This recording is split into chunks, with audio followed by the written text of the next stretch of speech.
What's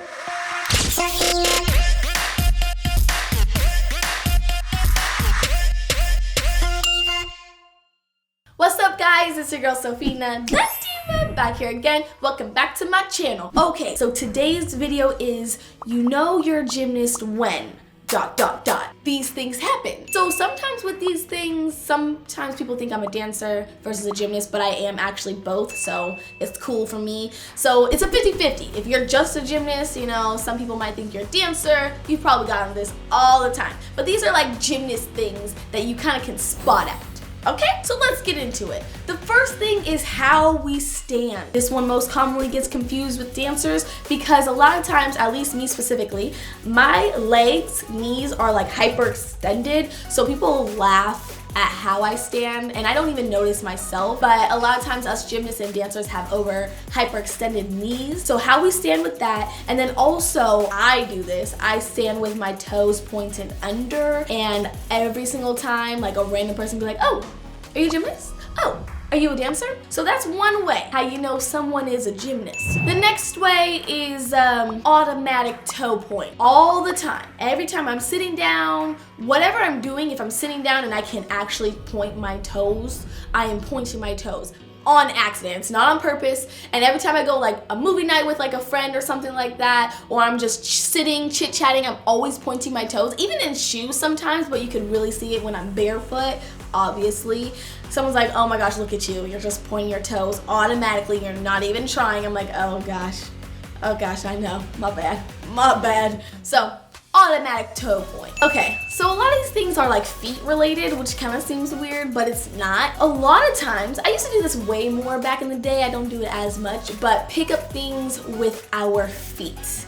So sometimes it just seems like more of a hassle to like bend over to pick up things. Why not just pick it up with our feet and just put it in our hands or throw it or whatever we have to do. It's just so much easier. This one is me for sure. Always wanting to be barefoot. If I can be barefoot, I want to be barefoot. And I wouldn't say I have the cutest feet in the world. I mean, my feet aren't, but I love being barefoot.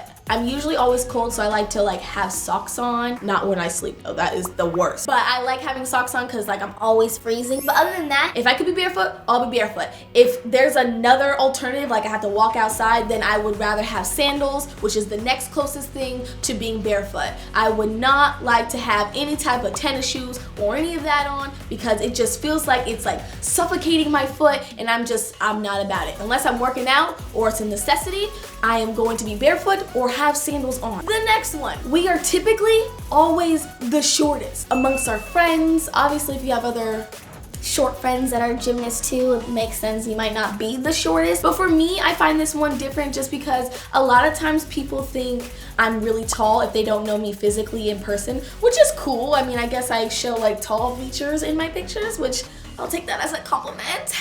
But other than that, we're typically the shortest. And I personally don't realize I'm as short as I am because to me, everyone's always taller. So even like a 6 foot something person, I'll be like, oh yeah, you're taller. Like I wouldn't say you're tall because everyone seems tall to me, you know?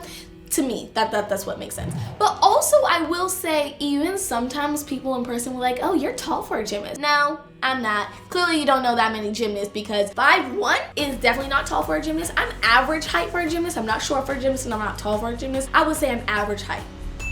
So being short. Last, but definitely not least, you know you're a gymnast when you got calluses.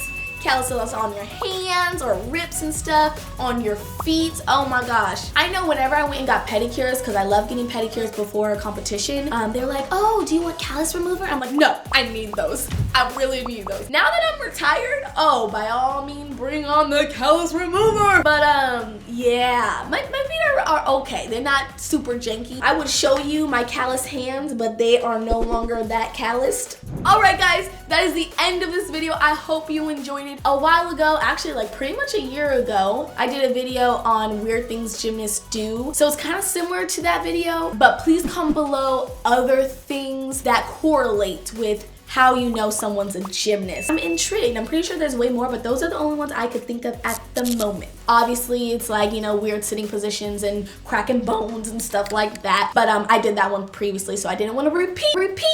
But I hope you liked it. Make sure to hit that subscribe button, hit that like button, turn on your post notifications, follow me on Instagram as Sofina the Diva. TikTok is the same, and Twitter, Sofina_DeJesus. I'll see you guys next time. Bye-bye.